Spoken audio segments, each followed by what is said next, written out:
Livro do profeta Oséias, capítulo 11, irmãos.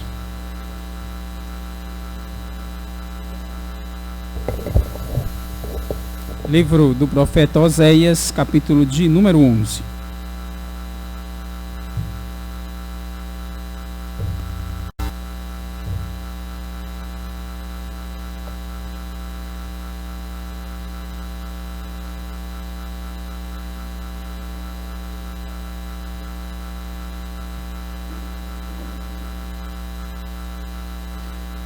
Essa perícope vai do verso 1 ao verso 11, mas para não sairmos daqui 2 da manhã, hoje nós só vamos até o verso de número 4. Por isso eu convido aqueles que podem a se colocarem de pé em reverência à palavra do Senhor. E eu lerei e os irmãos acompanharão Oséias 11, versos de 1 a 4.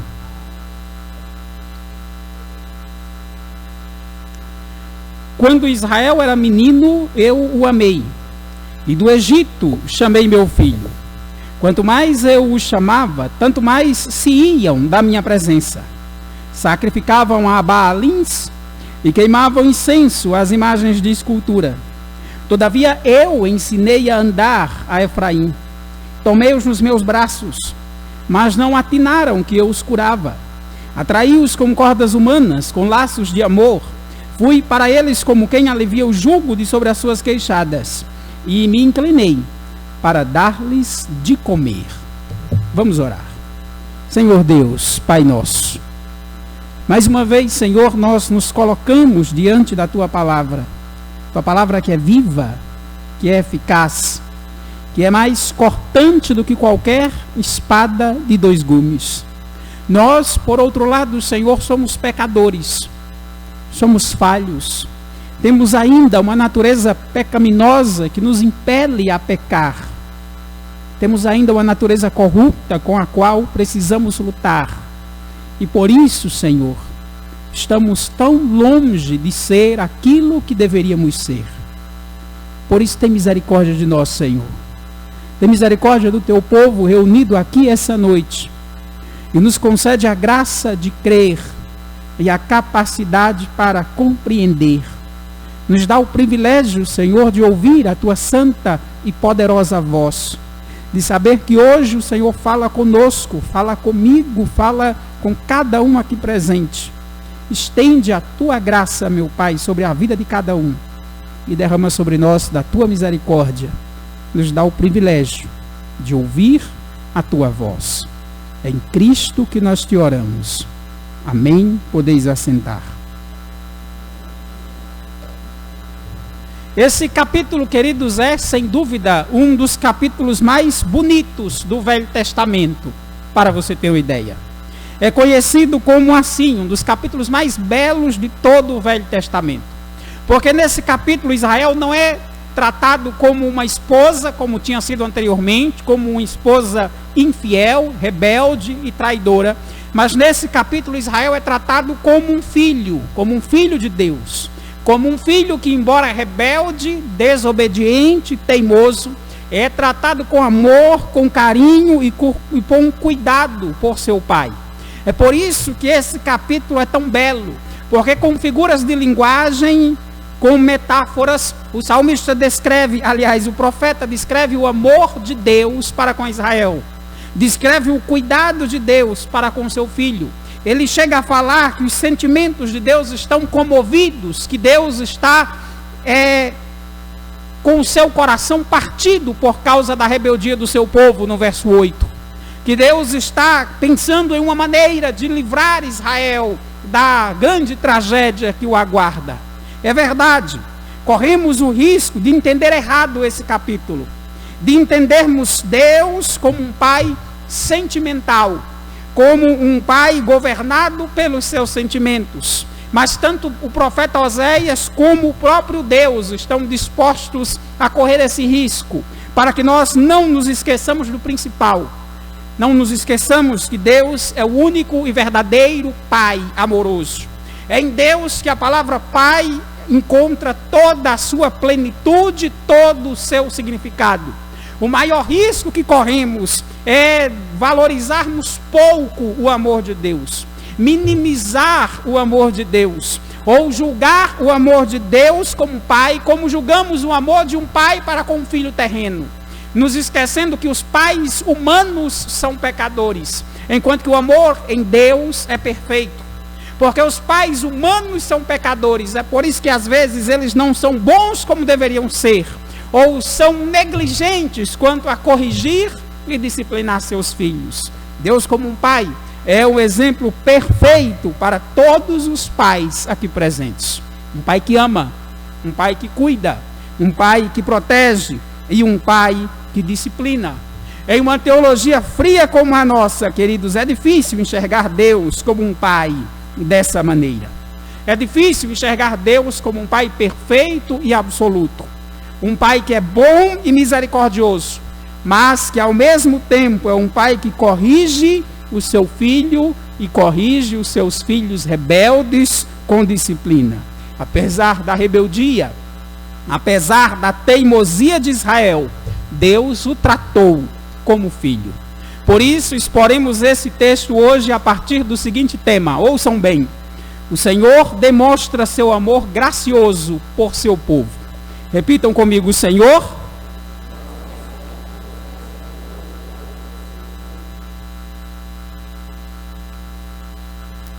com calma, todos juntos, como se estivéssemos lendo um texto. O Senhor mostra o seu amor gracioso para com seu povo.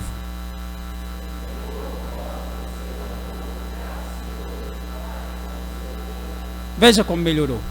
E quando lemos esses primeiros 4 versos, onde Deus fala de Israel como um filho e mostra seu amor por ele, não poderíamos nos esquecer das palavras de Jesus, quando está ensinando o seu povo a orar, exortando-os a orar. Ele diz em Mateus 7,11, ora, se vós que sois maus, sabeis dar boas dádivas aos vossos filhos, quanto mais vosso Pai, que está nos céus, dará coisas boas aos que lhe pedirem. Essa é a comparação que Jesus faz. Queridos, e porque Deus demonstra seu amor gracioso para com seu povo? Nós vemos isso primeiro quando Deus chama o seu povo. Olhe para a sua Bíblia, olhe para o verso 1. Quando Israel era menino, eu o amei, e do Egito chamei meu filho. Não tem como ser mais óbvio quanto ao fato que Oséias está descrevendo. Oséias diz: quando Israel era menino, eu o amei, e do Egito chamei meu filho. Do que Oséias está falando?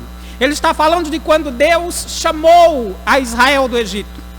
Quando Deus, com braço forte e poderosa mão, como diz a Escritura, foi lá no Egito. O povo era escravo de Faraó, o povo vivia sob o jugo dos egípcios. O Faraó, já que conheceu José, já havia morrido há muitos anos. Um outro faraó tinha subido ao trono, não conhecia José, não se importava com o que o povo hebreu tinha feito por eles no passado.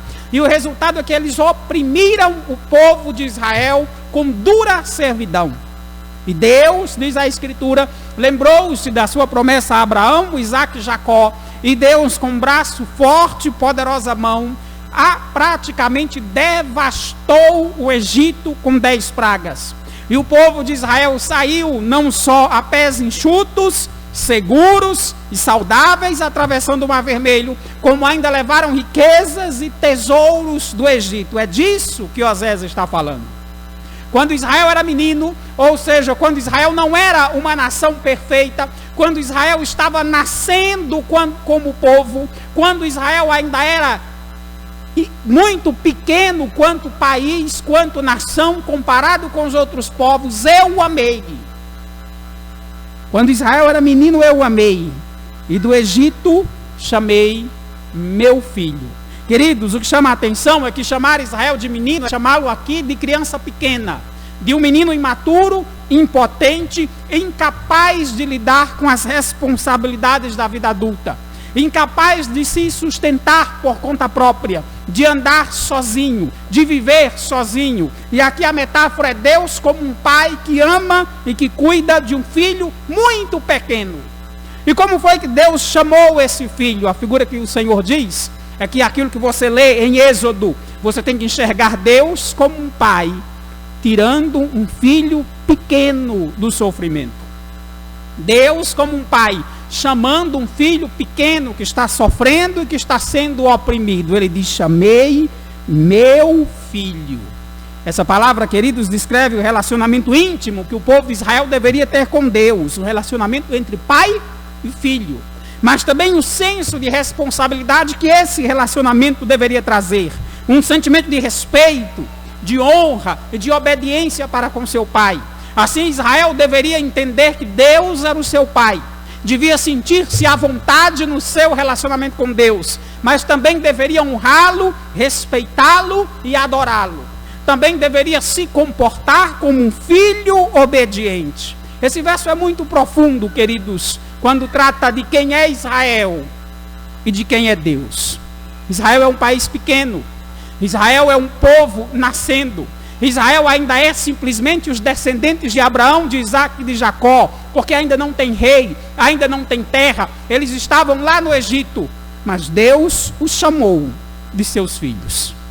Queridos, isso mostra a graça de Deus a um povo impotente e imerecedor, a um povo que não é digno, que não é capaz e que não corresponde a esse grande amor de Deus. O que demonstra a graça de Deus aqui não é só as palavras usadas para descrever Israel, mas os dois verbos que o Senhor usa: amei e chamei. Amei e chamei. Amor, queridos, aqui é um amor leal, é um amor que escolhe, é um amor que toma atitude, é um amor que faz algo por aquele objeto amado, é um amor que está disposto a pagar o preço, é um amor, queridos, disposto a pagar o preço para cumprir o propósito desse amor, que é abençoar o outro, que é abençoar o objeto amado. É por isso, queridos, que esse amor é sinônimo de eleição. É um amor no qual Deus toma uma atitude. Não é um amor sentimental, não é um amor sentimento, é um amor que faz algo. O que ele fez? Quando Israel era menino, eu o amei. E qual foi o resultado desse amor? Como foi que Deus manifestou esse amor por Israel? Chamei meu filho. Chamar é um chamado profundo aqui, é vocação.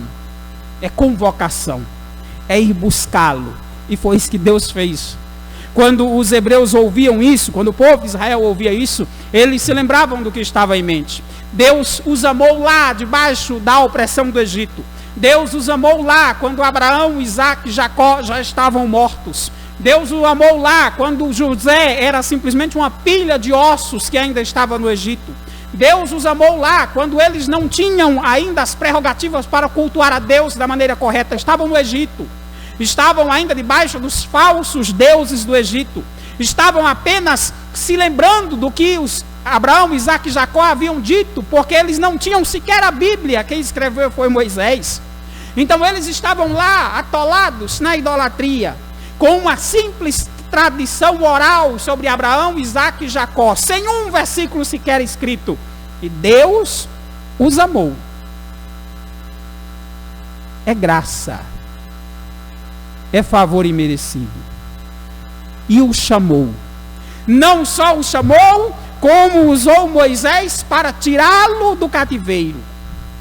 É assim que Deus ama, queridos, chamando, indo buscar, pagando o preço, resgatando, mostrando para o Egito que o povo de Israel era um povo escolhido por Deus, um povo chamado por Deus, um povo vocacionado por Deus. Isso é o amor de Deus, um amor eletivo que escolhe. Para Israel significou ser livre do cativeiro do Egito, significou receber a lei, os profetas e uma terra que manava leite e mel. E para nós, Deus nos amou e nos deu seu Filho como propiciação pelos nossos pecados.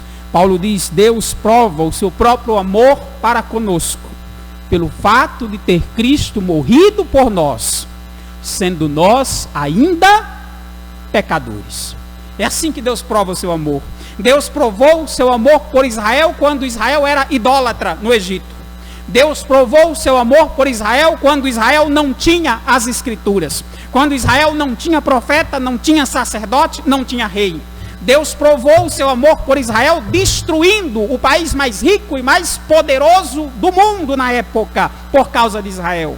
Deus provou o seu amor, tirando eles a pés enxutos pelo Mar Vermelho, dando a lei, os profetas, os sacerdotes, a palavra de Deus, e dando uma terra que manava leite e mel. E por nós?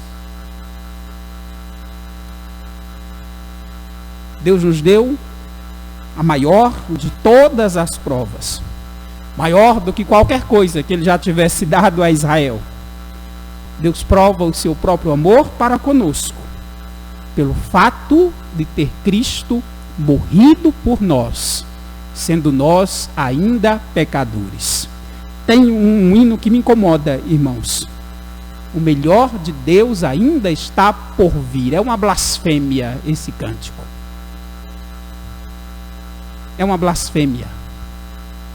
Porque quando dizemos isso, o melhor de Deus ainda está por vir, ou estamos dizendo que Jesus não veio, ou que ele não é o melhor de Deus.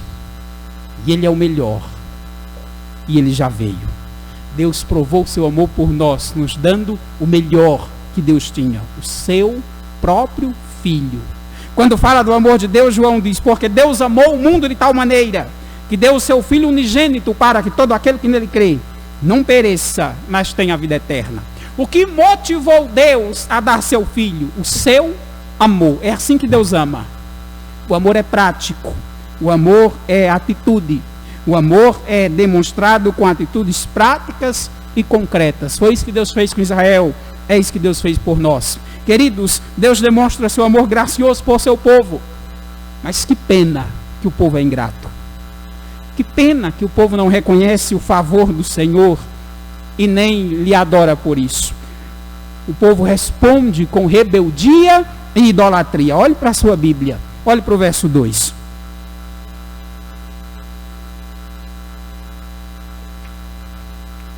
Quanto mais eu os chamava, tanto mais se iam da minha presença. Sacrificavam a Baalins e queimavam incenso às imagens de escultura. Note o contraste. É por isso que o livro de Oséias é tão profundo, irmãos. Porque na medida que ele mostra o amor e o cuidado de Deus, ele demonstra a resposta do povo a esse amor de Deus. O Senhor diz: quando Israel era menino, eu o amei, e do Egito chamei meu povo. Eu o amei e fui buscá-los. Eu o amei e paguei por isso. Eu o amei e os tirei, lançando 10 pragas sobre o Egito. Eu o amei e sequei o Mar Vermelho para que eles passassem a pés enxutos. Dei pão do céu, dei carne no final da tarde, dei água da rocha, dei sombra, dei proteção. E durante todo aquele período, diz a Bíblia, que nem os seus chinelos envelheceram, ou as suas roupas se rasgaram. Durante todos os 40 anos no deserto, nem os seus chinelos envelheceram. Já pensou? Foi assim que Deus os amou. Agora, como foi que o povo respondeu? Oséias diz: quando Israel era menino, eu o amei e chamei meu filho. O problema é que quanto mais eu o chamava, tanto mais se iam da minha presença. É como um filho teimoso, rebelde, obstinado. Quanto mais o pai chama: vem para cá, o menino vai para o outro lado. Não suba, o menino sobe. Não desça, o menino desce. Assim era Israel, o Senhor descreve. Quanto mais eu chamava, tanto mais se iam da minha presença. Se Deus dizia: vem para a direita, eles iam para a esquerda. Se Deus dizia: suba, eles desciam. Se Deus dizia: desçam, eles subiam. Essa é a ideia. Eles faziam exatamente o contrário do que Deus mandava. Exatamente o contrário, irmãos. Um coração obstinado, teimoso, rebelde, cabeça dura. Um filho que não ouvia a ninguém a não ser a si mesmo. Quanto mais Deus chamava, mais o povo, com bico, com birra, dizia não. Deus enviou profeta atrás de profeta e o povo se rebelava. Desde Moisés, passando por Elias, por Eliseu, por Jonas, por Oséias, por Amós, o povo se desviava. teimosamente, arrogantemente trilhava os seus próprios caminhos. E o que faziam? Quanto mais eu chamava, tanto mais se iam da minha presença. Olhe para a sua Bíblia. Sacrificavam a Baalins e queimavam incenso, as imagens de escultura. Queridos, se o verso primeiro é uma clara demonstração da graça de Deus, um amor imerecido, uma graça que o homem não tem direito nenhum e nem tem capacidade de responder por ela, esse verso 2 mostra um retrato da corrupção total, da depravação total do homem. Quanto mais Deus chama, mais o homem vira as costas. Quanto mais o Senhor convoca, mais eles viravam as costas para Deus. Quanto mais profetas o Senhor mandava, mais o povo se desviava. Para você ter uma ideia, Elias, considerado o maior profeta de Israel, estava exatamente onde ficavam os bezerros de ouro. Exatamente onde ficava o culto a Baal. Na mesma região onde estava o maior profeta do Velho Testamento, Elias, estava o falso culto a Baal. Enquanto Elias pregava a palavra de Deus e era fiel a Deus, 450 profetas pregavam Baal e ensinavam Baal. Assim era o povo, rebelde, teimoso, impenitente, que confiava apenas em si mesmo. Queridos, esta é uma figura da depravação total do homem. Desde o Éden, o homem fugiu da voz de Deus depois do pecado. O homem se esconde da voz de Deus, prefere a voz de qualquer um, menos a de Deus. Adão usou como desculpa que estava nu. Israel, querendo livrar-se de Deus, quando Moisés subiu ao monte, disseram: Moisés morreu, então vamos fazer o quê?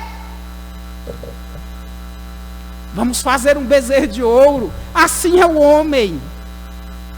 Ele procura desculpas para não confiar em Deus, desculpas para voltar à sua depravação, ao seu pecado. E o povo de hoje, ora, o povo de hoje segue basicamente o que diz Ageu, capítulo 1, verso 9. Cada um corre atrás da sua própria casa. Ou seja, cada um corre atrás do seu próprio sucesso, da sua própria felicidade, do seu próprio bem-estar. Assim é o homem. Continua virando as costas para Deus, querendo ser feliz sem Deus. Quanto mais Deus chama, mais eles adoram Baal. Quanto mais Deus chama, mais eles fazem seus próprios sacrifícios. Quanto mais o Senhor diz, creiam e confiem, mais o homem se esforça, se sacrifica, se mata e busca solução longe de Deus. Esse é o homem pecaminoso, rebelde, desobediente. O Senhor aqui, queridos, provavelmente está fazendo referência ao que aconteceu pouco depois que o Senhor o chamou de filho, conforme o texto descreve lá no Êxodo. O acontecimento lá em Baal-Peor. Pouco depois que o povo estava no deserto, antes mesmo de entrar na terra prometida, aquele povo que foi amado por Deus, chamado de filho de Deus, tirado da escravidão do Egito, atravessado o Mar Vermelho a pés enxutos, esse povo foi à montanha de Baal. Em Números 25, verso 1 e 3, a palavra de Deus nos diz o seguinte: habitando Israel em Sitim, começou o povo a prostituir-se com as filhas dos moabitas. Estas convidaram o povo aos sacrifícios dos seus deuses. O povo comeu, inclinou-se aos deuses delas, juntando-se Israel a Baal-Peor. A ira do Senhor se acendeu contra Israel. Aqui está o culto aos Baalins que Oséias cita. Oséias está mostrando que a rebeldia do povo não é nova, não é de hoje, não é de agora. A rebeldia do povo está emaranhada, arraigada no fundo do seu coração. A rebeldia do povo é sinônimo da sua depravação, do seu pecado, da sua natureza corrupta com a qual eles não lutam contra. Esse é o problema de Israel. O seu pecado não é novo, não é de agora. Não importa se Deus os chamou, se Deus o amou, se Deus os tratou como filhos, se Deus os protegeu e o guardou. Israel continua ouvindo e virando as costas. Continua ouvindo o Senhor chamar e trilhando um novo caminho. Foi isso que Israel fez, queridos. Deus demonstrou sua graça e misericórdia, sim. Deus demonstrou sua graça ao seu povo. E termina dizendo que apesar desse povo ter ido para os Baalins, apesar desse povo ter se entregado à idolatria, Deus os protegeu, Deus os sustentou, Deus os guardou. Olhe para a sua Bíblia, olhe para o verso 3 e veja com que bela ilustração o profeta Oséias termina.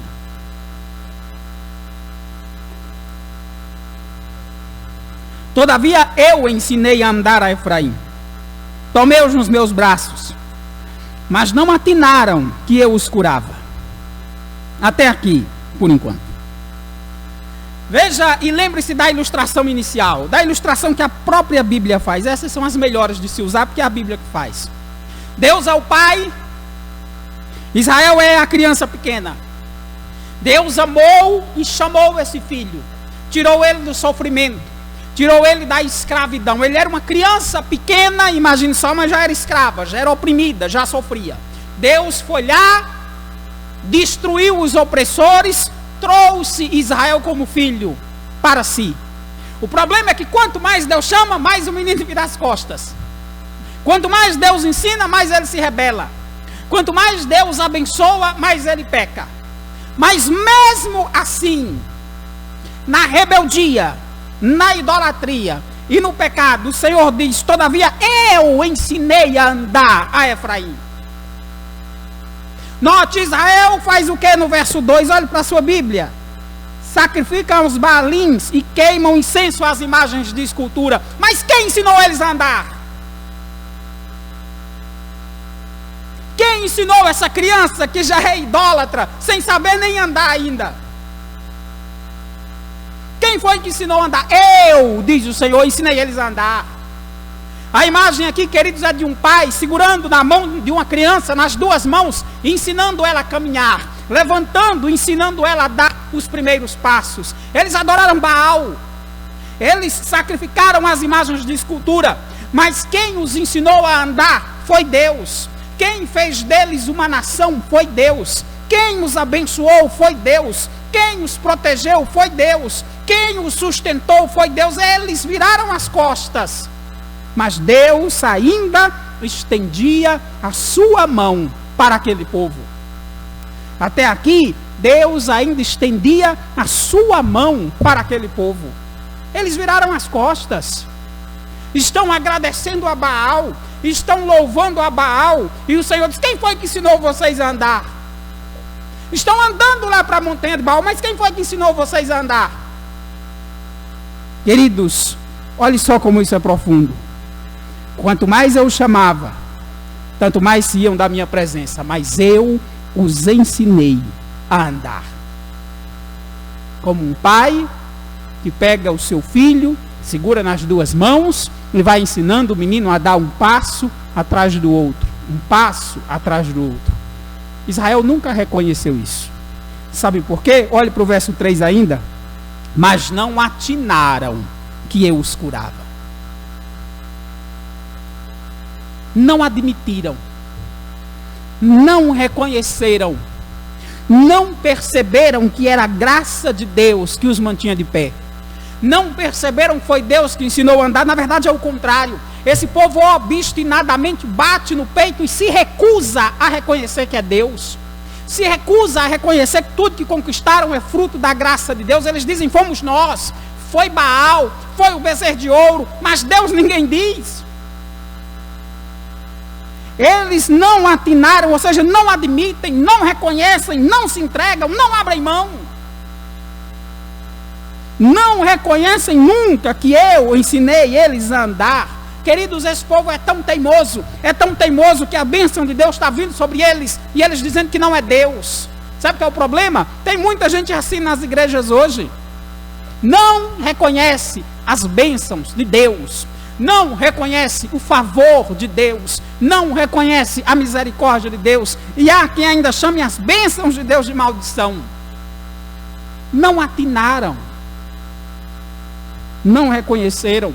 Mas se você acha que a figura já é grandiosa demais, Deus como um pai, chamando Israel, tirando do sofrimento, destruindo os seus opressores, ensinando Israel a andar, o profeta vai ainda mais longe. Ele descreve um pai alimentando seu filho pequeno. E aqui quem é pai sabe como é. É assim que Deus descreve a ação dele com Israel, alimentando um filho pequeno na boca. Olha o verso 4. Atraí-os com cordas humanas, com laços de amor. Fui para eles como quem alivia o jugo sobre as suas queixadas, e me inclinei para dar-lhes de comer. Ah, Deus foi paciente com Israel, irmãos. Quanto mais eu chamava, tanto mais iam na minha presença. E aqui ele diz, atraí-os com cordas humanas. Deus chamava, o povo não vinha. Teimava, ia para o outro lado. O que Deus fazia? Pasmem. Amarrava uma corda e puxava. Essa é a ilustração. Amarrava uma corda e puxava para cá. É a disciplina de Deus. Amarrava uma corda e puxava para cá. Deus dizia, vem para a direita. Venha para a direita. O povo ia para a esquerda. O que Deus fazia? Corda e puxa. Deus não permitia que esse povo se afastasse demais. Atraí-os com cordas humanas. Fui para eles como quem alivia o jugo de sobre as suas queixadas. Ou seja, Israel tornou-se um empecilho, um obstáculo, um peso para a obra redentora de Deus. Um peso, irmãos. Israel começou a dar tanto trabalho que ao invés de ser bênção para os povos, Israel era maldição. Lembra do que lemos em Romanos? Paulo dizendo que por causa dos judeus o nome de Deus era blasfemado. É mais ou menos isso que Oséias diz aqui. Israel se tornou um empecilho para a obra redentora, um obstáculo para Deus alcançar o mundo, de tão rebelde e teimoso que era, de tão obstinado que era como um filho. Ao invés de ser bênção para todos os povos, como foi a promessa a Abraão, Israel era uma maldição, era um obstáculo, era um peso. Veja a diferença entre Israel, o filho rebelde de Deus, que Deus tinha que tirar o jugo das costas dele, ou seja, o peso, porque eles estavam obstruindo a obra de Deus, para Jesus Cristo, o filho obediente de Deus, que ao invés de ser um empecilho, ele tira os nossos empecilhos. Ao invés de precisar que alguém tire o fardo dele, ele tira o nosso fardo. Ele diz, vinde a mim todos que estáis cansados, oprimidos e sobrecarregados. Por quê? Porque eu vos aliviarei. Israel precisava que Deus aliviasse os seus fardos, como filho rebelde de Deus. Enquanto Cristo, como filho obediente, é aquele que nos alivia os fardos. Queridos, a figura é grandiosa. O profeta diz, me inclinei para dar-lhes de comer. Israel deu trabalho, e não foi pouco. Era como um filho teimoso, como um filho rebelde, como um filho cabeça dura. Deus o amava, mas Deus dizia, venha para cá, eles iam para lá. Deus dizia, suba, eles desciam. Deus dizia, desça, eles subiam. Quando Deus dizia, venha, ele não vinha. Deus jogava uma corda, a sua disciplina o puxava de volta. Se você ler Juízes, você vai notar isso. O povo pecava, sofria, e Deus jogava a corda e puxava de volta. Mas Israel não era só um peso para a sua obra redentora. Israel precisava receber comida na boca, irmãos. Olhe que ilustração maravilhosa. E me inclinei para dar-lhes de comer. Como um pai, Deus se abaixou para alimentar seu filho no chão. Deus foi tão misericordioso, que baixou a sua graça para alimentar Israel. Tão bom foi Deus para com Israel, que baixou-se para alimentar aquele povo. Do que Israel pode reclamar, irmãos? Do que aquele povo pode reclamar? O que faltou a Israel? Se Deus o amou, se Deus foi buscá-lo, se Deus ensinou Israel a andar, se Deus tirou o peso de cima de Israel, tirou o fardo, se Israel era quem dava trabalho e impedia as coisas de andar, se Israel queria fugir e Deus ia buscar, era como um filho que quer ir embora de casa e Deus ia buscar Israel. Era como um filho que atrapalha a reputação do pai. Assim era Israel. Esse era o fardo. Israel atrapalhava a reputação do seu pai, que era Deus. E Deus abaixava-se para alimentar Israel, para sustentar Israel, para proteger Israel. Mas Israel não.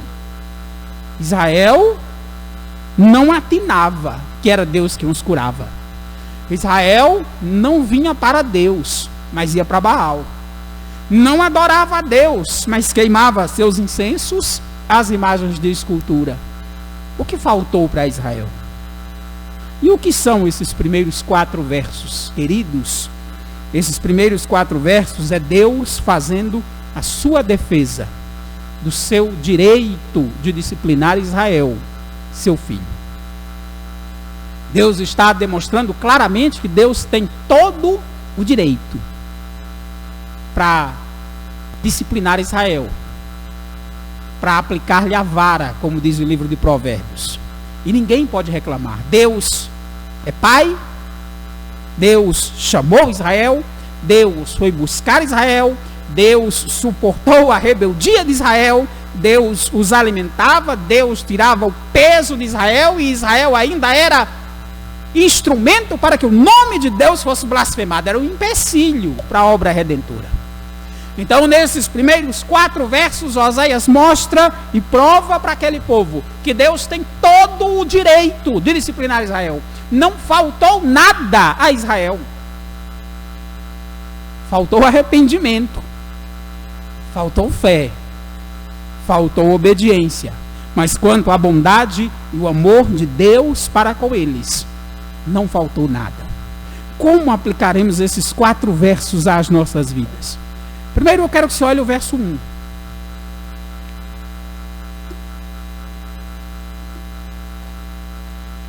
Quando Israel era menino, eu o amei, e do Egito chamei meu filho. Queridos, nós bem sabemos que esse verso é citado no Novo Testamento, com um detalhe. Ele não traz o nome de Israel.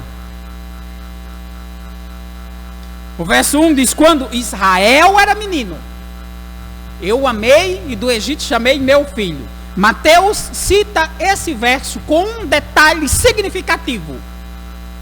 O nome Israel não aparece. E quem substitui Israel é Jesus Cristo. Lá em Mateus 2,15, Mateus falando que Jesus precisou ir para o Egito para escapar de Herodes, ele e sua família. Em Mateus 2,15, o apóstolo Mateus diz o seguinte: e lá Jesus ficou até a morte de Herodes, para se cumprir o que fora dito pelo Senhor, por intermédio do profeta: do Egito chamei meu filho. Essa situação não foi por acaso, irmãos. Não foi por acaso. Não foi porque Mateus estava escrevendo e pensou em uma palavra bonita para colocar. Não foi isso. O Evangelho de Mateus é o Evangelho escrito para os judeus, exatamente para mostrar que Jesus Cristo é o Messias prometido. É aquele que deveria vir. É o Redentor do seu povo. E é por isso que essa citação é incluída aí. Para você ter uma ideia, Israel era o filho primogênito de Deus no Velho Testamento. Quando Moisés foi falar com Faraó para deixar o povo de Israel ir, Deus mandou Oséias dizer o seguinte, aliás, Moisés dizer o seguinte a Faraó: ouça bem, dirás a Faraó, assim diz o Senhor, Israel é meu filho, meu primogênito. Êxodo 4:22. Israel é meu filho, meu primogênito. Êxodo 4:22. Israel era o filho de Deus, irmãos. Era o filho adotivo de Deus. Deus alimentou, Deus protegeu, Deus guardou, Deus chamou. Mas agora no Novo Testamento, Israel é excluído esse título.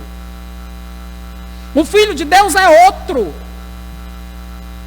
Não é mais Israel. Israel perdeu o seu lugar como filho de Deus. E é só você ler o Velho Testamento, você vai saber por quê. Porque Deus chamava aqui, Israel ia para lá. Israel era um filho adotivo, mas não há quem aguente um filho adotivo desobediente, rebelde, teimoso, obstinado, cabeça dura. Queridos, essa situação é para mostrar claramente que aquilo que Israel foi chamado para ser como filho de Deus, mas não conseguiu ser por causa da sua rebeldia e do seu pecado. Jesus Cristo, sim, esse sim, é o Filho de Deus obediente que cumpriu o seu papel.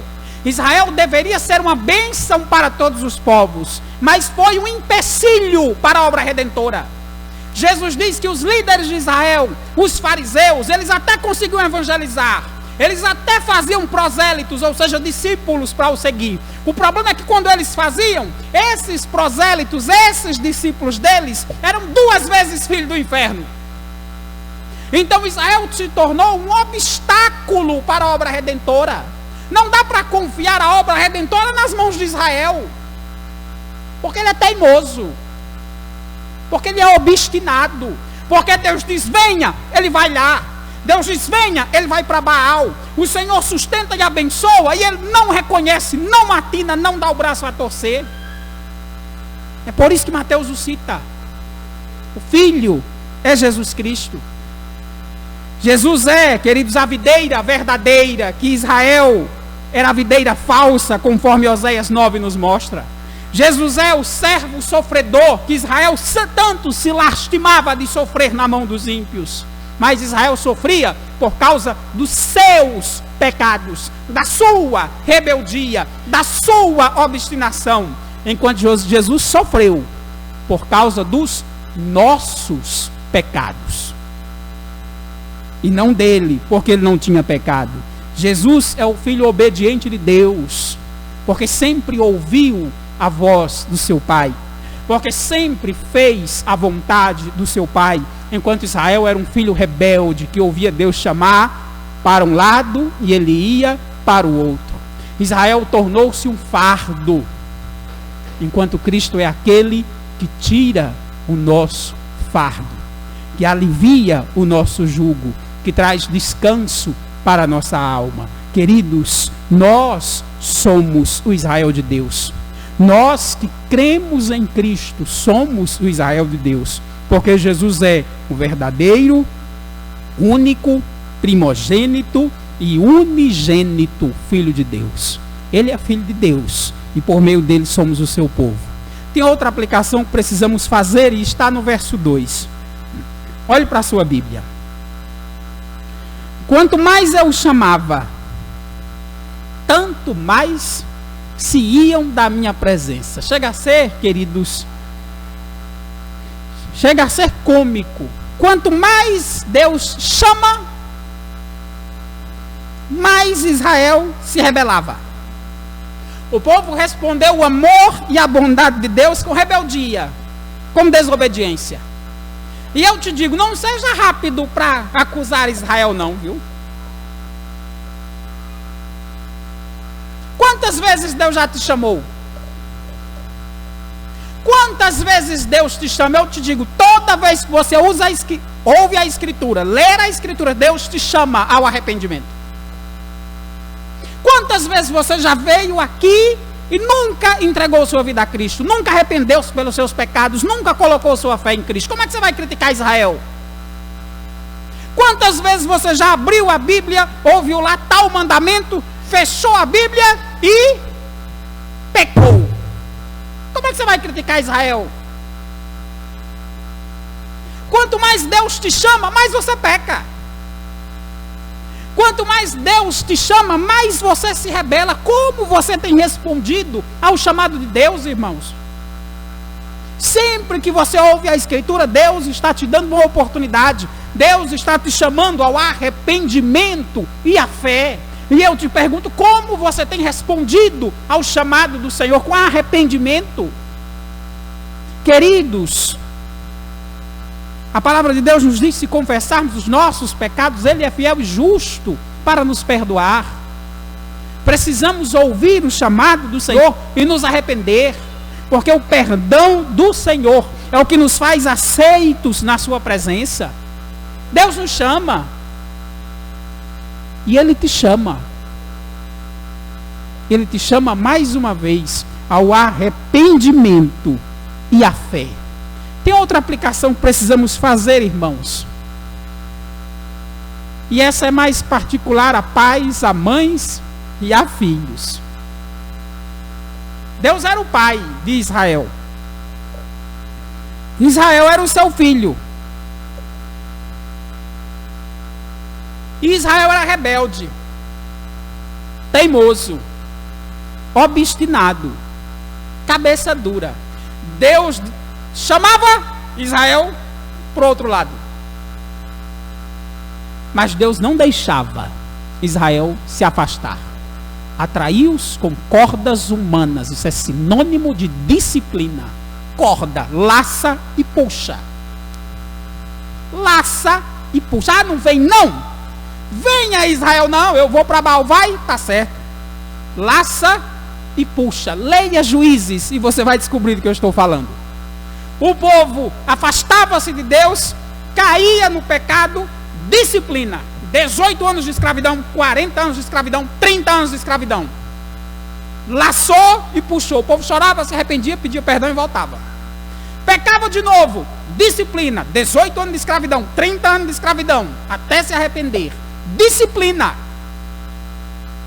Disciplina do Senhor. Queridos, a disciplina de Deus não contraria o seu amor, é exatamente o contrário. Porque Deus ama, Ele disciplina. Abra sua Bíblia em Hebreus 12. Eu quero ler 2 versículos com você. Hebreus 12.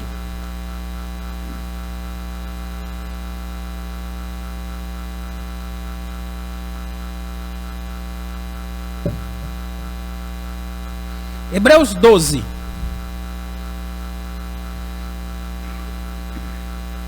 Versos 5 e 6. Olhe para a sua Bíblia. Filho meu, diz o autor aos Hebreus, isso citando Provérbios. Não menosprezeis a correção que vem do Senhor, nem desanimeis quando por ele é reprovado. Por quê? Porque o Senhor corrige a quem? O Senhor corrige a quem? Ama. E faz o quê? Açoita a todo filho que recebe. Deus açoita a mim, irmãos, açoita a você e açoita a todo filho que recebe. Pecou, açoitou. É assim que Deus lida com seus filhos. Pecou, açoitou. Pecou, disciplinou. Por quê? Porque Ele é cruel? Não, é o contrário, é porque Ele ama. Pecou, açoitou. Às vezes nós pensamos que o amor de Deus não cobra, não disciplina, mas cobra sim. Disciplina sim. Disciplinou Israel e disciplina a mim e a você. É sinal que Deus nos ama. Portanto, quando estiver sendo açoitado por causa do seu pecado, quando estiver sofrendo por causa do seu pecado, quando estiver apanhando por causa do seu pecado, se alegre. Se alegre. É sinal que Deus te ama. Porque Ele disciplina a todo filho que ama. Ele corrige a todo filho que ama. Se alegre. Assim como um pai disciplina um filho pequeno para o bem dele. Quando você sofre por causa dos seus pecados, é Deus te corrigindo. É Deus te disciplinando. É Deus te ensinando que ouvir o teu coração vai te causar sofrimento. É Deus te ensinando que Ele é a fonte de toda alegria e de toda felicidade. Que você tem que confiar nele e não nas pessoas, não em si mesmo, não no dinheiro, não no teu esforço. É por isso que Deus faz você sofrer quando você peca. Deus te açoita para que você aprenda a confiar nele. E agora sim, pais, mães e crianças. Por que isso é importante? Por que isso é muito profundo para nós? Sabe por quê? Porque tem pai e mãe que diz: eu não consigo disciplinar meu filho. Não é? Não consigo disciplinar meu filho. Não confunda seu sentimentalismo com amor verdadeiro. não confunda o seu sentimentalismo com amor bíblico. Sabe por quê? Ninguém ama mais que Deus. Deus disciplina todo filho que ama, todo filho que recebe, todo filho que crê nele. Ele passa pela disciplina do Senhor. Ele passa pelo açoite do Senhor. Queridos, ou somos açoitados por Deus, disciplinados por Deus para crer nele, ou vamos enfrentar o inferno porque não fomos disciplinados, porque não enxergamos que o pecado fazia sofrer, porque não corremos para os pés de Cristo chorando por causa dos nossos pecados. Eu queria abrir um outro texto com você, e é o último dessa noite, Provérbios 23. Abra Provérbios 23. Aliás, Provérbios 13, irmãos, desculpa, Provérbios 13. Quero ler um versículo com você, apenas um. E esse é o verso que todo pai e toda mãe deveria saber de cor. Provérbios 13, só o versículo 24.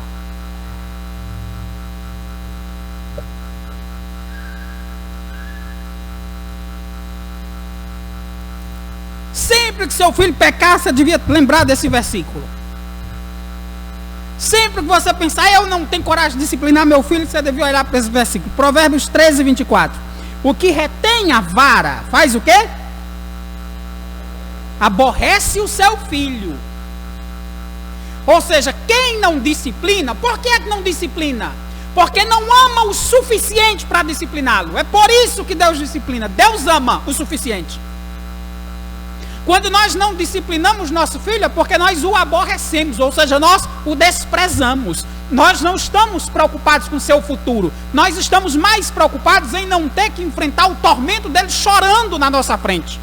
Nós estamos mais preocupados se ele não vai ficar com raiva de nós, não vai ficar com bico, não vai ficar com mimo. Ou seja, nós não disciplinamos porque pensamos em nós mesmos.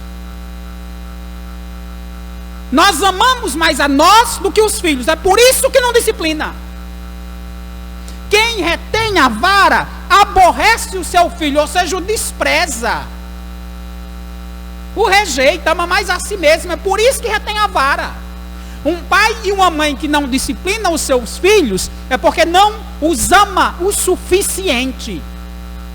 Não os ama o suficiente para bater e ver ele chorando e fazendo barulho. Não ama o suficiente para bater e ver ele ficar com raiva de você. Não. Você está mais preocupado com o seu bem-estar aqui agora do que com o futuro da vida do seu filho. Lembra o que diz Provérbios 23, 13 e 14? Fustiga-o com vara. Fustigar é deixar marca, viu, irmãos? Se fustigares com vara, não morrerás. Tu fustigarás com vara e livrarás a alma dele do inferno. Está lá, Provérbios 23, 13 e 14. Por isso, quem não disciplina seu filho aborrece, porque está mais preocupado com o seu bem-estar agora do que com a alma do seu filho no futuro. Agora, essa não é a parte mais importante desse verso.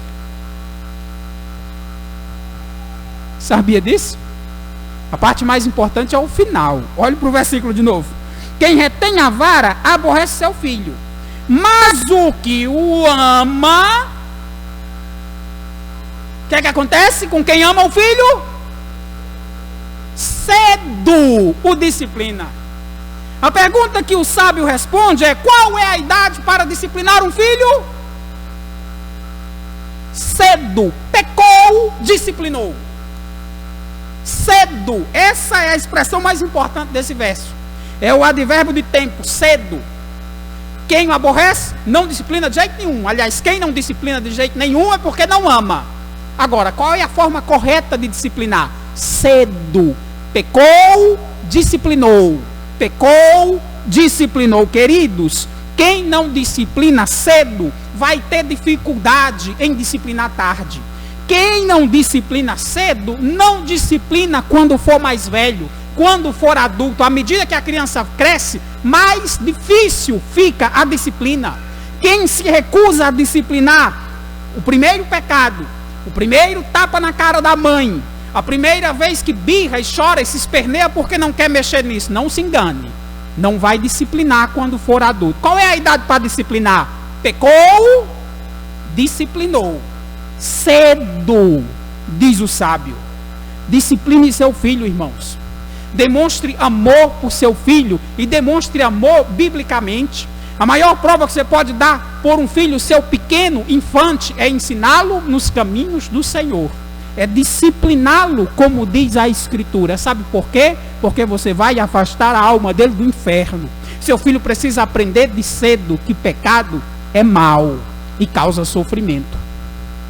Pecado é mal e causa sofrimento. Ele precisa aprender isso. Porque se ele pecou criança, o sofrimento provavelmente vai ser um tapa. Só que se ele aprender que não há punição, que faz o que quer, ele vai descobrir talvez só no inferno que o pecado causa sofrimento. Talvez só lá. Talvez descubra antes na prisão. Ou nas drogas. E você, como pai e mãe, teve uma parte significativa de responsabilidade. Porque você aborreceu seu filho a vida toda. Você nunca o disciplinou.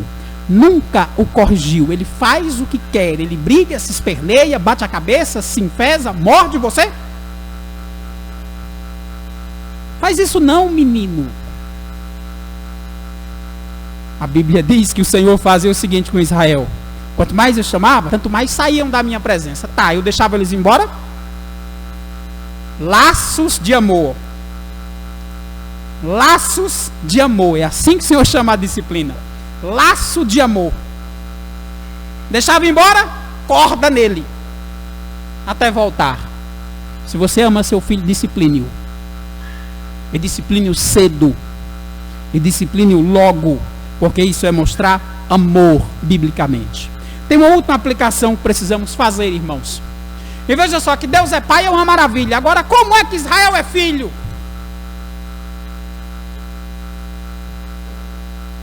Chamei meu filho, diz o verso 1. Queridos, a paternidade de Deus com Israel é um negócio maravilhoso. Sabe por quê? Porque Deus não é pai de Israel simplesmente porque Deus deu vida a Israel como nação. Não. Deus dá vida a todos os povos.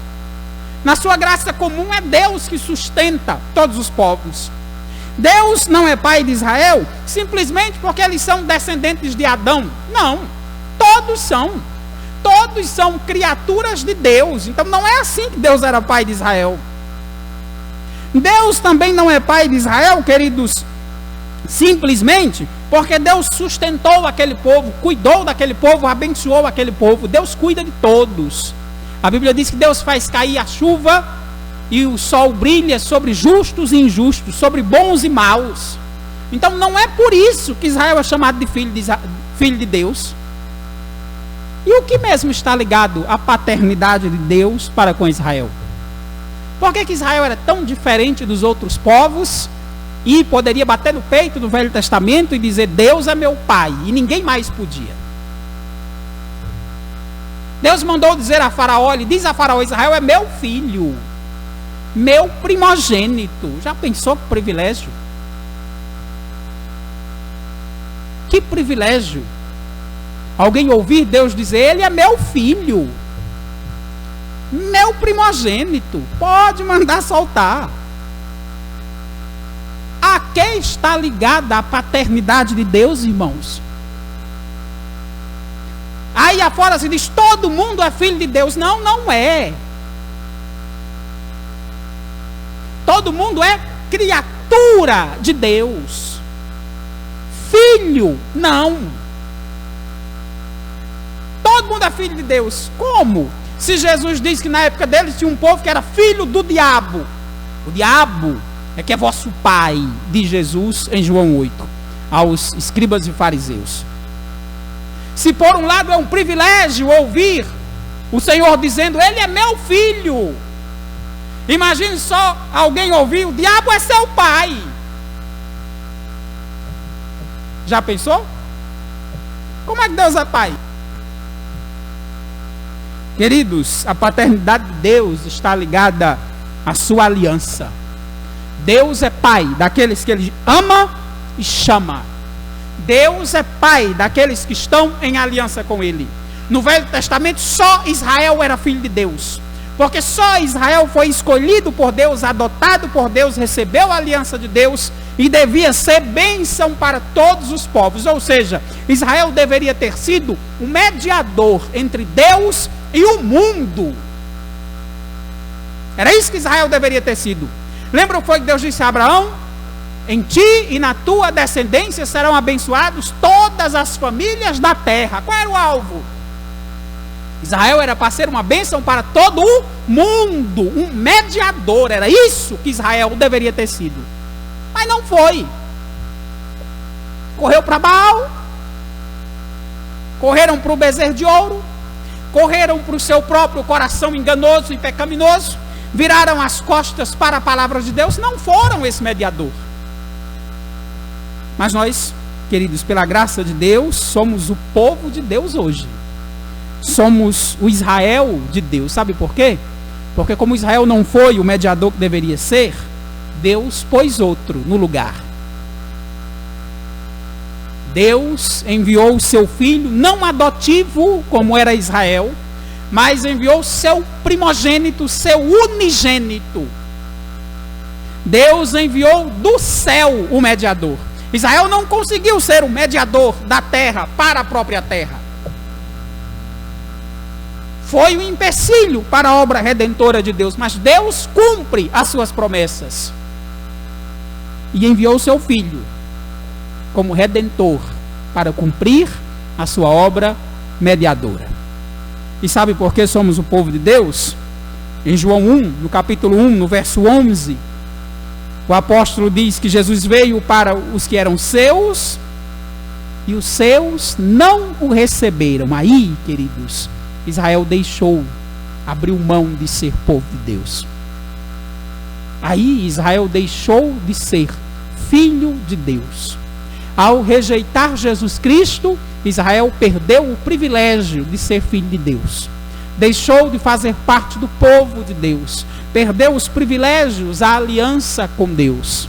Israel deixou de ser um povo diferente de todos os outros, porque rejeitou Jesus Cristo. O que é Israel hoje? Um país como qualquer outro. Não tem mais privilégio nenhum diante de Deus. Por quê?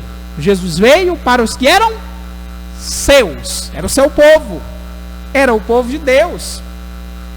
Mas os seus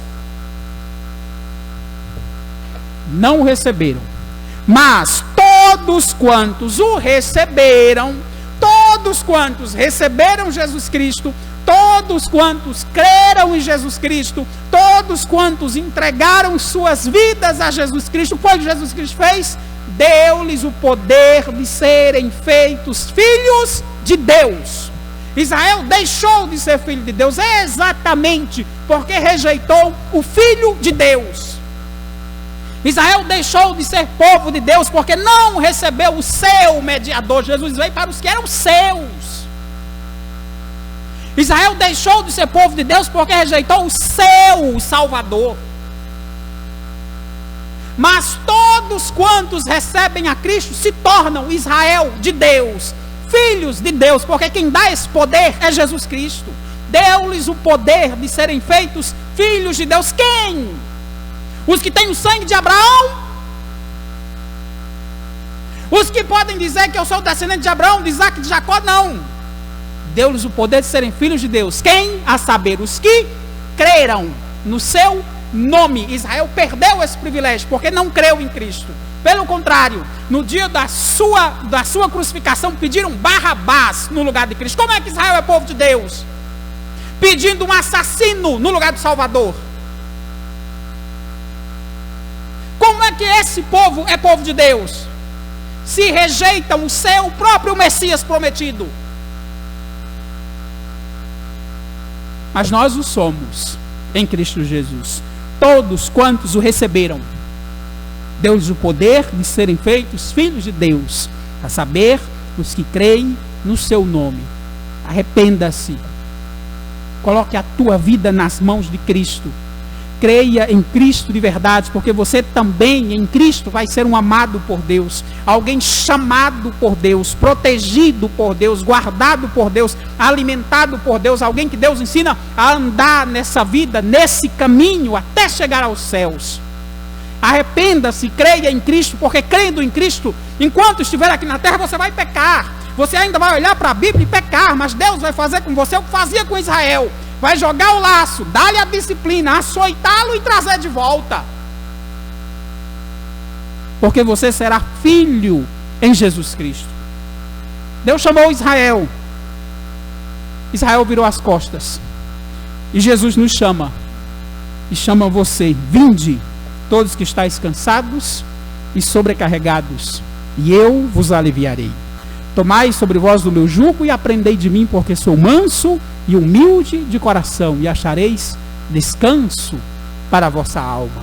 Deus te chama em Cristo para ser filho dele, herdeiro das suas promessas, ser cuidado e protegido pelo Senhor, ser alimentado com a graça de Deus, ser sustentado nos seus passos, sim, de vez por outra, levar uma chicotada quando cair no pecado, mas porque Deus te ama e ama todo filho que recebe.